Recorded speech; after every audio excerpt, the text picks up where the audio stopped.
এবার উত্তর 24 পরগনার বাদুতে যেখানে গ্যাস সরবরাহকারী সংস্থার গোডাউনে পুলিশের হানা, কি ছবি ধরা পড়েছে সেখানে আমরা সরাসরি কথা বলবো। আমাদের প্রতিনিধি সমীরণ পাল রয়েছেন আমাদের সঙ্গে। সমীরণ, 24 পরগনার বিভিন্ন জায়গায় আমরা গত কয়েকদিন ধরে দেখছি যে রান্নার গ্যাস সরবরাহের একটা সংকট দেখা দিয়েছে এবং মানুষের মধ্যে ক্ষোভ বাড়ছে। এবং আজকে দেখা যাচ্ছে বারাসাত পুলিশ জেলার পক্ষ থেকে অভিযানে নামা হয়েছে। এই মুহূর্তে আমরা রয়েছি বাদুতে আমরাগাছি এলাকা, অর্থাৎ বারাসাত পুরসভার 21 নম্বর ওয়ার্ড, যেটা বারাসাত থানার অন্তর্গত। সেখানে দেখা যাচ্ছে যে বারাসাত পুলিশ জেলা এনফোর্সমেন্ট ব্রাঞ্চ সরাসরি গোডাউনে চলে। তারা প্রথমে শ্রীনগর 3 নম্বর গেট এলাকার যে অফিস সেখানে এসে পৌঁছন এবং তারপরে সেখানে দেখা যাচ্ছে প্রচুর সিলিন্ডার মজুত রয়েছে এবং প্রাথমিকভাবে যেটা ধরা পড়েছে যে পরিমাণে মজুত রয়েছে, কিন্তু বাজারে যে ক্রাইসিস তৈরি হয়েছে, যে সংকট তৈরি হয়েছে, মানুষের মধ্যে ক্ষোভ তৈরি হয়েছে। পুলিশ যখন গেছিল, পুলিশ একটা ক্ষোভের মুখে পৌঁছেছিল। দীপ্ত তোমাকে ছবিটা দেখাচ্ছে যে এই মুহূর্তে পুলিশ আধিকারিকরা কথা বলছে।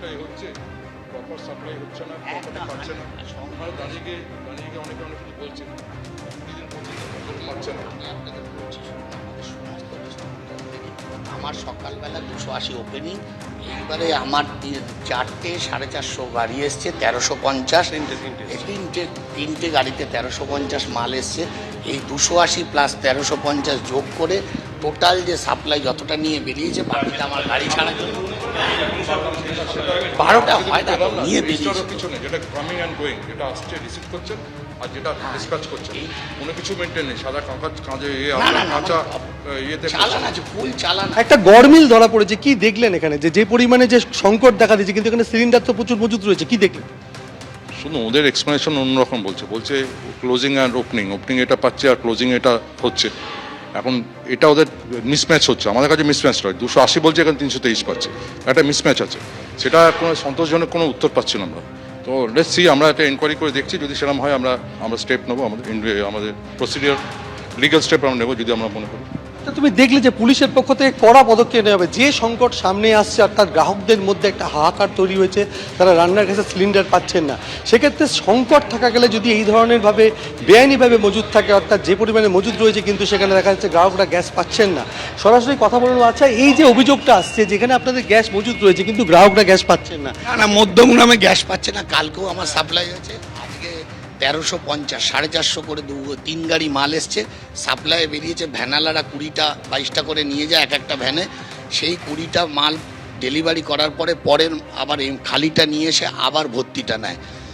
এখানে যে মিসম্যাচ, না মিসম্যাচ নেই, কারণ আপনি যদি মধ্যেখানে এসে দেখেন দিনের এন্ডে অথবা দিনের প্রথমে আপনার টোটাল আমাদের স্টক ইন্ডিয়ান অয়েলের নিয়ম অনুযায়ী আমাকে সবসময় মিলিয়ে রাখতে হয়, এটাই, এবং মিলিয়ে থাকেও। সরবরাহকারী সংস্থার যিনি রয়েছেন তিনি বলছেন যে সব কিছু মিলিয়ে দেখা আছে, কোনো ধরনের সংকট নেই। এবং সেখানে দীপ্তকে দেখাতে বলবো যে এই মুহূর্তে বারাসাত পুলিশ জেলার এনফোর্সমেন্ট ব্রাঞ্চ প্রথমে যান শ্রীনগর 3 নম্বর গেট এলাকায় সরবরাহকারী সংস্থার অফিসে। সেখানে গিয়ে সাধারণ মানুষের বিক্ষোভের মুখে পড়েন এবং তাদের পক্ষ থেকে বলা হয় যে ঠিকমতো তারা রান্নার গ্যাস পাচ্ছেন না।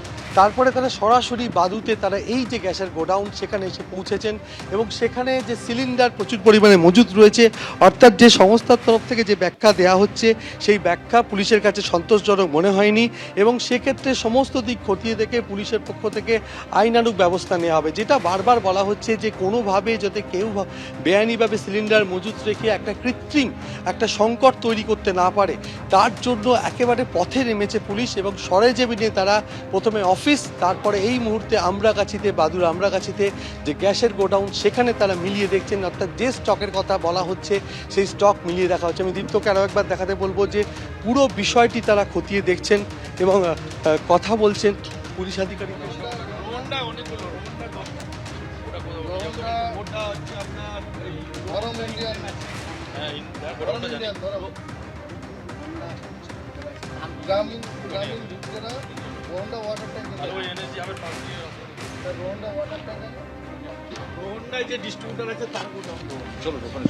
অর্থাৎ আপনারা আজকে যে বিভিন্ন জায়গায় তল্লাশি চালাচ্ছেন, এক্ষেত্রে কতগুলো গোডাউনে আপনারা যান? না, ওটা আমরা প্ল্যান আউট করি না, আমরা বিভিন্ন জোনে যাব, দেখা যাক। মানুষের সাথে কথা বললেন, একটা সংকট তো রয়েছে, এখানে কি ছবি দেখছেন, আদৌ কি সংকট? না, এই মুহূর্তে এইভাবে বলা যাচ্ছে না, তবে চেষ্টা করছে, হ্যাঁ এখন চেষ্টা করছে। এখন আমরা একটা প্রেশার আমরা দিলাম, দেখা যাক নেক্সট 2-3 দিন মধ্যে যদি ইমপ্রুভমেন্ট না হয় তখন আমরা লিগ্যাল অ্যাকশন নেওয়ার জন্য আমাদের উদ্বোধন করতে। বেআইনিভাবে সিলিন্ডার মজুদ রয়েছে, অটো চলছে, কাটা গ্যাসে, অর্থাৎ সেগুলোর ব্যাপারেও কি অভিযান? না, এটা আগে প্রাথমিকভাবে যেটা এলপিজি গ্যাস নিয়ে যে ক্রাইসিসে, ওটা আমরা দেখছি প্রথমে, তারপরে পরবর্তী স্টেপ হবে। মেনলি যে এখন ক্রাইসিস পিরিয়ড যেটা নিয়ে হচ্ছে এলপিজি গ্যাস, সেটা নিয়ে আমরা বেশি কনসার্ন হচ্ছে, কারণ সাধারণ লোক তো ডিপ্রাইভ হচ্ছে বিভিন্নভাবে, বঞ্চিত, বিভিন্ন রকম গ্যাস পাচ্ছে না, বিভিন্ন প্রবলেম হচ্ছে বিভিন্ন স্কুল কলেজে যেগুলো আছে বাড়িতে ডোমেস্টিক। আমরা চেষ্টা করছি যাতে এটা রেগুলারাইজ হয়, অর্থাৎ যাতে সরবরাহ একেবারে স্বাভাবিক করা যায়, এবং তার জন্য বিভিন্ন গোডাউনে, অর্থাৎ এই সমস্ত এলাকার যে বিস্তীর্ণ এলাকার যে গ্যাস গোডাউন রয়েছে, সমস্ত জায়গায় বারাসাত পুলিশ জেলার এনফোর্সমেন্ট একদম সমীরণ, একদিকে কালোবাজারির অভিযোগ সামনে আসছে, গ্যাস পাওয়া যাচ্ছে না, গ্রাহকরা একের পর এক অভিযোগ করছেন, তারই মধ্যে একদম উত্তর 24 পরগনার বাদুতে যে গ্যাস সরবরাহকারী সংস্থার ছবি আপনাদের সামনে তুলে ধরলাম, ওই গোডাউনে প্রচুর গ্যাস মজুত রয়েছে, যেখানে পুলিশের হানা এবং ওখানের যে আধিকারিক রয়েছেন তিনি বলছেন যে সমস্ত কিছু আমরা মিলিয়ে এখানে রেখে দিয়েছি। আমরা জানি অর্থাৎ কালোবাজারি রোখার চেষ্টা করা হচ্ছে, কারণ আমরা জানি প্রধানমন্ত্রী নরেন্দ্র মোদী তিনিও এই কালোবাজারের ক্ষেত্রে একেবারে সতর্কতা অবলম্বন করার কথা বলেছেন, এবং তিনি বলেছেন যারা কালোবাজারির সঙ্গে যুক্ত থাকবেন তাদের বিরুদ্ধে কড়া ব্যবস্থা নেওয়া হবে। এই কালোবাজারি রুখতেই এবার এনফোর্সমেন্ট ব্রাঞ্চের ভিজিট, তাও কোথায়? লেক গার্ডেন্সে গ্যাস এজেন্সির অফিসে। দেখুন সেই ছবি।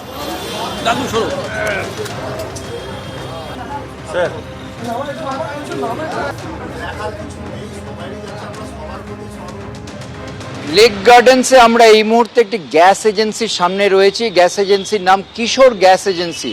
আমার সঙ্গে রয়েছেন শম্ভু নস্কর বাবু। আপনি লেক গার্ডেন্সে থাকেন? লেক গার্ডেন্সেই থাকি। এই গ্যাস পাওয়া যাচ্ছে না কদিন ধরে, আমি গ্যাসটা আজকে উনুনে রান্না করতে হয়েছে। আমি বললাম দেখি আগে গ্যাসটা পাই কি না। আপনার কি একটাই সিলিন্ডার? না, আমার দুটো সিলিন্ডার, মানে আজ দুদিন শেষ হয়ে যাবে। এবার শেষ হয়ে গেলে তখন সমস্যায় পড়ে যাবো, ওই জন্য আবার আমি দেখি গ্যাস বুক করা ছিল। কত তারিখে বুক? আমি করেছি 9 তারিখে, 7 তারিখে করেছি। আবার 7 তারিখে করেছি, তো আমার আগে যারা এসছে তাদের এসেছিলো, এসে পেয়েছি কিনা ওরা বললো যে 2 দিন পর দেবে। আমিও একবার ঘুরে আসলাম। গ্যাস ট্যাস নেই, তা সেটা আমি করতে গেলাম বাড়ি থেকে, ওদের যে নাম্বার আছে ওরা বললো হবে না, এখানে হবে না। এসে একজন গ্যাস ডিলার যে আসে পাড়ায়, সে বললো যে আপনি ওখানে যান, চলে যান, বায়োমেট্রিক টেস্ট হবে, অমুক হবে, এইসব করে হ্যারাস করলো। এখানে এলাম, এরা বললো রাত্রিবেলা নাকি ভোর 4টের সময় বুকিং করতে হবে, এইসব। আপনার বাড়িতে এখন কি অবস্থা সিলিন্ডার? আমার সিলিন্ডার যেটা আছে ইনস্টোর, সেটা কাজ করছি। আমার হয়তো আরও দিন 15 কুড়ি চলে যাবে, তা আমি ইনস্টোরে একটা রেখে দিতে চাইছি আর কি, যেটা তার পক্ষে একেবারেই অসম্ভব। অর্থাৎ আমরা দেখতে পাচ্ছি এখানে অসংখ্য মানুষ আসছেন, যারা নবীন হতে পারেন, মধ্যবয়স্ক হতে পারেন, প্রবীণ হতে পারেন, তবে প্রত্যেকেই একটাই কথা বলছেন, সিলিন্ডার পাচ্ছেন না, বাড়িতে সিলিন্ডার শেষ হওয়ার পর্যায়ে রয়েছে এবং তারা হয়রানির শিকার হচ্ছেন। ক্যামেরায় অভিজিৎ দত্তের সঙ্গে ঝিলম করঞ্জাই, এবিপি আনন্দ, কলকাতা। লেক গার্ডেন্সের এই গ্যাস এজেন্সির অফিসের সামনে লম্বা লাইন, গ্রাহকরা বলছেন লাইন দিয়েও গ্যাস পাওয়া যাচ্ছে না। সেখানে কালো বাজারে রুখতে ইবির হানা, এনফোর্সমেন্ট ব্রাঞ্চের হানা, তারা সেখানে খতিয়ে দেখতে যান ইবির আধিকারিকরা। সেই ছবি আপনাদের সামনে রেখেছি।